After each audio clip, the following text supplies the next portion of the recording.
Welcome to ராசி studies. இது உங்கள் சுகன்யா. இன்னைக்கு நம்ம பார்க்க போகிறதுனா தமிழ்நாடு என்ஜினியரிங் காலேஜில் நிறைய கோர்சஸ் இருக்குது. அந்த நிறைய கோர்சஸில் எந்தெந்த கோர்சஸ்லாம் பெஸ்ட்டு, எதுக்கு அதிகம் சம்பளம் கொடுப்பாங்க, அந்த பர்டிகுலர் என்ஜினியரிங் கோர்சஸ் படித்தா நமக்கு ஃபியூச்சர் எப்படி இருக்கும் அப்படிங்கிறதான் இந்த வீடியோ. ஸோ இந்த வீடியோவை ஸ்கிப் பண்ணாமல் பாருங்கள். அதுக்கு முன்னாடி என்னோட சேனல் பிடிச்சிருந்தா கண்டிப்பாக லைக் பண்ணி ஷேர் பண்ணுங்கள். தெரியாதவங்க தெரிஞ்சுக்கிட்டும் சப்ஸ்கிரைப் பண்ணுங்கள். பக்கத்தில் இருக்க பெல் ஐக்கான் பட்டனை கிளிக் பண்ணும்போது என்னோட நியூ நோட்டிஃபிகேஷன்ஸ் எல்லாமே உங்களோட மொபைலுக்கு ஈஸியாக வரும். இப்போ பாருங்கள், நிறைய பேரண்ட்ஸ் நம்மக்கிட்ட கேட்டாங்க, மேம் கம்ப்யூட்டர் சயின்ஸ் எடுக்கலாமா, ஐடி எடுக்கலாமா, இல்லை இப்போ ட்ரெண்டாக இருக்கிற கோர்சஸ் என்னன்னா ஆர்டிஃபிஷியல் இன்டெலிஜென்ஸ், டேட்டா சயின்ஸ், அந்த கோர்சஸ் எடுக்கலாமா, இல்லை மெக்கானிக்கல் எடுக்கலாமா, இல்லை சிவில் எடுக்கலாமா, இல்லை வேறு ஏதாவது கோர்சஸ் இருக்கா, அந்த கோர்சஸ் எடுத்து படித்தோம்னா கண்டிப்பாக நல்ல சம்பளத்தில் வேலைக்கு போகலாமா அப்படின்னு நிறைய கொஷின்ஸ் மாணவர்கள் மத்தியிலும் சரி பெற்றோர்கள் மத்தியிலும் சரி நமக்கு கேள்விகள் வந்த வண்ணமாகவே இருக்குது. ஸோ அவங்களுக்கு தெளிவுபடுத்தலாம் அப்படிங்கிறதுக்கோசரம் தான் இந்த வீடியோ. ஸோ இந்த வீடியோவை ஸ்கிப் பண்ணாமல் பாருங்கள். இதையும் தாண்டி நீங்கள் பார்க்குற புது நம்பராக இருந்தால் கீழே டிஸ்கிரிப்ஷன் பாக்ஸில் வாட்ஸ்அப் லிங்க் இருக்குது. அந்த வாட்ஸ்அப் லிங்கை ஜாயின் பண்ணிக்கோங்க. இந்த மாதிரி நிறைய அப்டேஷன்ஸ் நம்ம கொடுத்துக்கிட்டே இருப்போம். எஸ்பெஷலி இப்போ நீங்கள் 12th எக்ஸாம்ஸ் எழுதுறீங்க. 12th எக்ஸாம் முடிச்ச வாட்டி உங்களோட கட் ஆஃப் வச்சுட்டு உங்களுக்கு எந்தெந்த காலேஜஸ்லாம் கிடைக்கும், அந்த பர்டிகுலர் காலேஜில் என்னென்ன கட் ஆஃப் இருக்குது, அதையும் தாண்டி உங்களுக்கு ஒரு டிபார்ட்மெண்ட்ஸ் எடுக்கிறோம் அப்படின்னா அந்த டிபார்ட்மெண்ட்ஸ் உங்களுக்கு எப்படி இருக்குது, அந்த ஜாப் ஆப்பர்ச்சுனிட்டிஸ்லாம் அந்த டிபார்ட்மெண்ட்ஸில் என்னென்ன சிலபஸ்லாம் படிப்பீங்க, அந்த கோர்சஸ் டீட்டெயில்ஸ் என்ன, இப்படி நிறைய விஷயங்களை நம்ம கண்டிப்பாக பேசுவோம் இனிவரும் காலங்களில். ஸோ நீங்கள் எல்லா வீடியோஸும் மிஸ் பண்ணாமல் பார்க்கணும் அப்படின்னு ஆசைப்பட்டீங்கன்னா கீழே டிஸ்கிரிப்ஷன் பாக்ஸில் வாட்ஸ்அப் லிங்க் இருக்குது. அந்த வாட்ஸ்அப் லிங்க்கில் ஜாயின் பண்ணிக்கோங்க. இந்த மாதிரி நிறைய அப்டேஷன்ஸ் உங்களுக்கு வந்துக்கிட்டே இருக்கும். இப்போ பாருங்கள், கிட்டத்தட்ட உங்களுக்கு 2024 உங்களுக்கு 12th எக்ஸாம்லாம் முடிஞ்ச பிறகு உங்களுக்கு என்ஜினியரிங் அப்ளிகேஷன் ஃபார்ம் ரிலீஸ் பண்ணாங்க.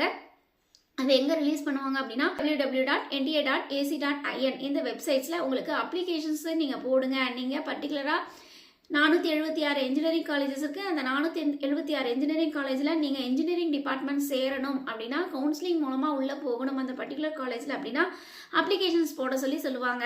ஸோ அப்ளிகேஷன்ஸ் லாஸ்ட் இயர், அதாவது 2024 எப்போ அப்ளிகேஷன்ஸ் ஓப்பன் ஆச்சு அப்படின்னா May 4th அப்ளிகேஷன்ஸ் ஓப்பன் ஆச்சு. 1 month உங்களுக்கு அப்ளிகேஷன்ஸ் ஓப்பனில் இருக்கும். ஸோ June 6th வரைக்கும் உங்களுக்கு அப்ளிகேஷன்ஸ் ஓப்பனில் இருந்தது. இதில் எத்தனை பேர் ரெஜிஸ்ட்ரேஷன்ஸ் பண்ணியிருக்காங்க அப்படின்னு பார்த்தீங்கன்னா கிட்டத்தட்ட 2,48,000 பேர் ரெஜிஸ்ட்ரேஷன்ஸ் பண்ணியிருக்காங்க. இதில் ஃபீஸை பே பண்ணிவிட்டு டாக்குமெண்ட்ஸ்லாம் அப்லோட் பண்ண மாணவர்கள் எத்தனை பேர் அப்படின்னா கிட்டத்தட்ட 2 லட்சம் மாணவர்கள் கவுன்சிலிங்கில் பார்ட்டிசிபேட் பண்ணாங்க. சரி, இந்த கவுன்சிலிங்கில் இவ்வளோ பேர் பார்ட்டிசிபேட் பண்ணியிருக்காங்க. மொத்தம் எத்தனை சீட்ஸ் இருந்தது அப்படின்னா நம்ம அப்ராக்சிமேட்டாக நம்ம சீட்ஸ் கேதர் பண்ணியிருக்கோம். எக்ஸாக்டாக நம்மளால் சொல்ல முடியாது. என்ன காரணம் அப்படின்னு கேட்டிங்கன்னா கிட்டத்தட்ட உங்களுக்கு 476+ காலேஜஸ்க்கு மேலே இருந்தது. ஸோ அதனால் எக்ஸாக்டாக உங்களுக்கு புள்ளி விவரங்கள் படி உங்களுக்கு எவ்வளோ சீட்ஸ் இருந்தது அப்படிங்கிறது நம்மளால் சொல்ல முடியாது. ஸோ அப்ராக்சிமேட்டாக ஒவ்வொரு டிபார்ட்மெண்ட்ஸ்க்கும் எவ்வளோ சீட்ஸ் இருந்தது அப்படிங்கிறத நம்ம சொல்ல முடியும். ஸோ இந்த சீட்ஸை வச்சுட்டு எவ்வளோ பேர் ரெஜிஸ்ட்ரேஷன்ஸ் பண்ணி எவ்வளோ பேர் சீட் எடுத்தாங்க அந்த பர்டிகுலர் டிபார்ட்மெண்ட்ஸ்க்கு அப்படின்னு நீங்கள் தெரிஞ்சுக்கிட்டீங்க. அப்படிங்கிற பட்சத்தில் எந்தெந்த டிபார்ட்மெண்ட்ஸ்க்குலாம் லாஸ்ட் இயர் அதிக மவுஸ் இருந்ததுக்கு, அதிக பெஸ்ட்டான கோர்சஸ் எந்த டிபார்ட்மெண்ட்ஸில் ஸ்டூடெண்ட்ஸ் ப்ரிஃபர் பண்ணியிருக்காங்க அப்படிங்கிறது எல்லாமே தெரிஞ்சுக்கிட்டிங்கன்னா இந்த வருஷம் உங்களுக்கு எந்த கோர்சஸ் டிமாண்ட் ஜாஸ்தி அப்படிங்கிறத நீங்கள் தெளிவாக தெரிஞ்சுக்கலாம். ஸோ கண்டிப்பாக அந்த வீடியோவை ஸ்கிப் பண்ணாமல் பாருங்கள். இப்போ எஸ்பெஷலி நம்ம தமிழ்நாட்டில் 476 காலேஜஸ்க்கு மேலே இருக்குங்க. அந்த 476 காலேஜஸ்லேயும் நிறைய டிபார்ட்மெண்ட்ஸ் இருக்குது. ஸோ நம்ம விரல் விட்டு எண்ணக்கூடிய டிபார்ட்மெண்ட்ஸ் மட்டும்தான் நம்ம இங்கே சொல்லியிருக்கோம். கிட்டத்தட்ட ஒரு 100+ என்ஜினியரிங் டிபார்ட்மெண்ட்ஸ் இருக்குது. நம்ம 100+ என்ஜினியரிங் டிபார்ட்மெண்ட்ஸ்லேயும் எவ்வளோ சீட்ஸ் இருக்குது அப்படிங்கிறது நம்மளால் சொல்ல முடியாது. பட் அதிகமாக ஸ்டூடெண்ட்ஸ் எடுத்த டிபார்ட்மெண்ட்ஸ் என்னென்ன, அந்த டிபார்ட்மெண்ட்ஸில் எவ்வளோ அப்ராக்சிமேட்டாக சீட்ஸ் இருக்குது அப்படிங்கிறது நம்ம சொல்லலாம். ஃபார் எக்ஸாம்பிள் உங்களுக்கு கம்ப்யூட்டர் சயின்ஸுக்கு உங்களுக்கு நியர்லி 35,000 சீட்ஸ் இருந்தது. அதுக்கடுத்து இசிக்கு 30,000 சீட்ஸும், அதுக்கடுத்து ஆர்டிஃபிஷியல் இன்டெலிஜென்ஸ் டேட்டா சயின்ஸ்க்கு 20,000ம், அதுக்கடுத்து மெக்கானிக்கலுக்கு 20,000ம், ஐடிக்கு 18,000ம், அதுக்கடுத்து EEEக்கு 15,000ம், சிவிலுக்கு 10,000ம், சைபர் செக்யூரிட்டிக்கு உங்களுக்கு 5,000ம், ஆர்டிஃபிஷியல் இன்டெலிஜென்ஸ் அண்ட் மெஷின் லேர்னிங்க்கு 5,000ம், பயோடெக்னாலஜிக்கு உங்களுக்கு 5,000 சீட்ஸும் இருந்தது. இது ஸ்டூடெண்ட்ஸ் அதிகமாக எடுத்த கோர்சஸ். சரிங்களா? சரி, இப்போ லாஸ்ட் இயர், அதாவது 2020 2024ல் உங்களுக்கு வந்து சீட்ஸ் வந்து இன்க்ரீஸ் பண்ணியிருந்தாங்களா அப்படின்னா கண்டிப்பாக சீட்ஸ் வந்து இன்க்ரீஸ் பண்ணாங்க. அதாவது 2023ல் ஏஐசிடி என்ன அப்ரூவல் கொடுத்துருந்தாங்க அப்படின்னா ஒரு காலேஜில் ஒரு பர்டிகுலர் டிபார்ட்மெண்ட்ஸ்க்கு 240 சீட்ஸ்க்கு மேலே இருக்கக்கூடாது அப்படின்னு சொல்லி 2023 வரைக்கும் நிலுவையில் இருந்தது. ஆனால் 2024ல் உங்களுக்கு வந்து அப்படியே வந்து ஏஐசிடி அந்த அப்ரூவலை கேன்சல் பண்ணிடுச்சு. அதாவது ஒரு கல்லூரியில் ஒரு டிபார்ட்மெண்ட்டுக்கு 240 சீட்ஸ்க்கு மேலேயும் நீங்கள் சேர்த்திக்கலாம் அப்படிங்கிற டெசிஷன்ஸை அவங்க கொண்டு வந்தாங்க. அப்படிங்கிற பட்சத்தில் லாஸ்ட் இயர் மட்டும் கம்ப்யூட்டர் சென்ட்ரிக் கோர்சஸ்க்கு மட்டும் கிட்டத்தட்ட 22,000 சீட்ஸ் வந்து இன்க்ரீஸ் பண்ணாங்க. அது மட்டும் இல்லாமல் மெக்கானிக்கல், சிவில் இந்த கோர்சஸ்க்குலாம் உங்களுக்கு வந்து சீட்ஸ் வந்து குறைச்சாங்க. சரிங்களா? இதனால் அதிக டிமாண்டான கோர்சஸ்லாம் என்னென்ன இருந்தது அப்படின்னா கம்ப்யூட்டர் சென்ட்ரிக் கோர்சஸாக அதிக டிமாண்டில் இருந்தது. சரி, இந்த கம்ப்யூட்டர் சென்ட்ரிக் கோர்சஸில் உங்களுக்கு வந்து கிட்டத்தட்ட 476 காலேஜஸ் இருக்குது. இந்த 476 காலேஜஸ்லேயும் உங்களுக்கு எஸ்பெஷலி 2 லட்சம் பேர் வந்து கவுன்சிலிங் அட்டன் பண்ணி 2 லட்சம் பேர் சீட்ஸ் எடுத்திருக்காங்க. அந்த 2 லட்சம் பேர்த்தில் வந்து ஹை ப்ரியாரிட்டி ஸ்டூடெண்ட்ஸ் வந்து எந்தெந்த டிபார்ட்மெண்ட்ஸ்க்கெலாம் சூஸ் பண்ணியிருக்காங்க அப்படின்னு பார்த்தீங்கன்னா ஃபர்ஸ்ட் வந்து உங்களுக்கு artificial intelligence and data science. இந்த ஆர்டிஃபிஷியல் இன்டெலிஜென்ஸ் அண்ட் டேட்டா சயின்ஸ்க்கு எவ்வளோ பேர் வந்து சீட்ஸ் எடுத்திருக்காங்க அப்படின்னு பார்த்தீங்கன்னா கிட்டத்தட்ட 77% மாணவர்கள் வந்து இந்த artificial intelligence and data science மட்டும் எடுத்திருக்காங்க. அதுக்கடுத்து ஐடி அதாவது இன்ஃபர்மேஷன்ஸ் டெக்னாலஜி இந்த கோர்சஸ்க்கு வந்து 77.9%, அதுக்கடுத்து வந்து உங்களுக்கு சிஎஸ்க்கு 76.8%, அதுக்கடுத்து கம்ப்யூட்டர் சயின்ஸ் அண்ட் பிஸ்னஸ் சிஸ்டம்க்கு உங்களுக்கு 73%, இசிஇக்கு 69%, ஆர்டிஃபிஷியல் இன்டெலிஜென்ஸ் அண்ட் மெஷின் லேர்னிங்க்கு 68%, அதுக்கடுத்து வந்து சைபர் செக்யூரிட்டிக்கு 64.6%, பயோ மெடிக்கல் பயோடெக்னாலஜி இந்த மாதிரி கோர்சஸ்க்கு கிட்டத்தட்ட 59%, ட்ரிபிள்இக்கு 53%, மெக்கானிக்கலுக்கு 45% மாணவர்கள் வந்து இந்த பர்டிகுலர் டிபார்ட்மெண்ட்ஸ் மட்டும் எடுத்திருக்காங்க. அப்படிங்கிற பார்க்கும் பொழுது டேட்டா படி ப்ரிஃபரன்ஸ் கொடுத்த கோர்சஸ் என்னென்ன அப்படின்னு பார்த்தீங்கன்னா ஆர்டிஃபிஷியல் இன்டெலிஜென்ஸ் டேட்டா சயின்ஸ், அதுக்கடுத்து ஐடி, அதுக்கடுத்து கம்ப்யூட்டர் சயின்ஸ், அதுக்கடுத்து computer science and business system, அதுக்கடுத்து ECE, artificial machine learning, cyber security, அதுக்கடுத்து உங்களுக்கு வந்து பயோ ரிலவெண்ட்டான கோர்சஸ், அதுக்கடுத்து ட்ரிபிள்இ, அதுக்கடுத்து மெக்கானிக்கல். ஸோ இந்த 10 கோர்சஸுமே ஸ்டூடெண்ட்ஸ் வந்து மெஜாரிட்டியாக ப்ரிஃபர் பண்ணி இந்த கோர்சஸ் எடுத்திருக்காங்க.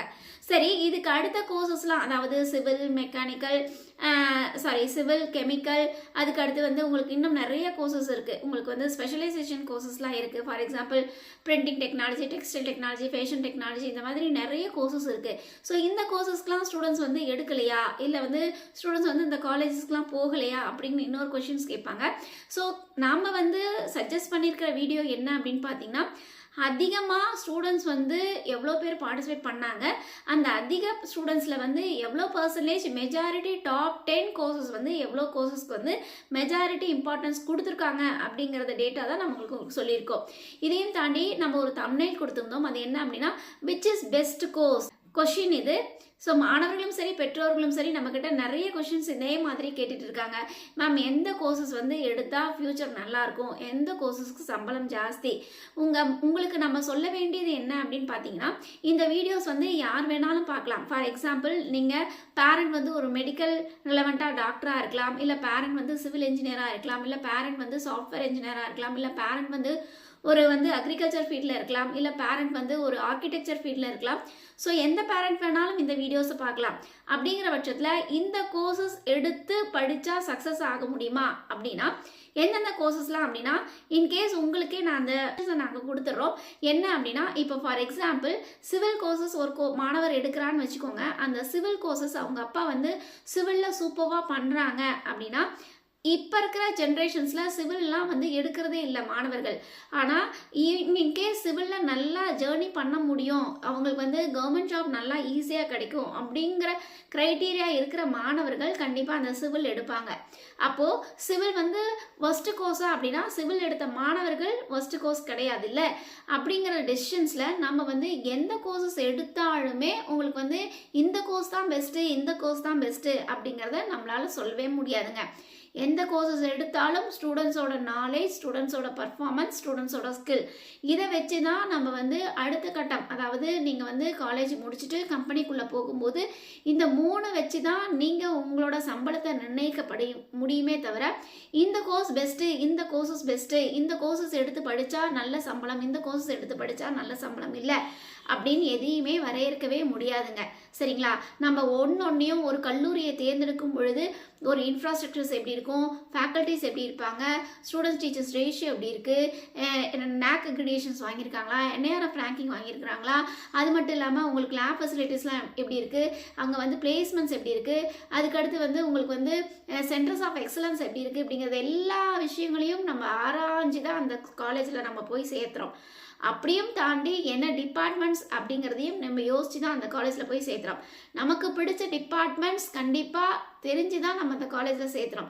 இது எல்லாமே நம்ம பார்த்துட்டு நம்ம அந்த காலேஜில் போய் ஜாயின் பண்ண மாட்டி நம்மளோட நாலேஜ், நம்மளோட ஸ்கில், நம்மளோட பர்ஃபார்மன்ஸ் அங்கே வந்து எனேபிள் ஆகலை, அதாவது கம்பெனிஸ் என்ன கேட்குறாங்களோ அதன்படி நம்ம ஷைன் ஆக முடியல அப்படின்னா உங்களுக்கு எந்த கோர்சஸ் எடுத்தாலுமே உங்களால் அதுக்கு அடுத்த கட்டத்துக்கு மூவ் ஆக முடியாது.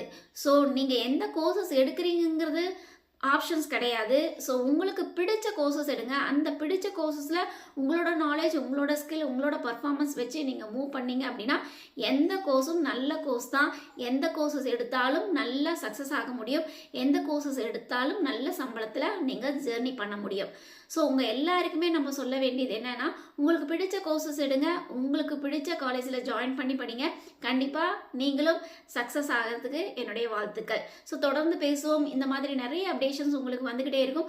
கண்டிப்பாக இந்த வீடியோ பிடிச்சிருக்கு அப்படின்னா லைக் பண்ணி ஷேர் பண்ணுங்கள். தெரியாதவங்க தெரிஞ்சுக்கிட்டும் சப்ஸ்கிரைப் பண்ணுங்கள். பக்கத்தில் இருக்க பெல் ஐகான் பட்டனை கிளிக் பண்ணும்போது என்னோட நோட்டிஃபிகேஷன்ஸ் எல்லாமே உங்களோட மொபைலுக்கு ஈஸியாக வரும். தேங்க்யூ ஃபார் வாட்சிங். பாய்.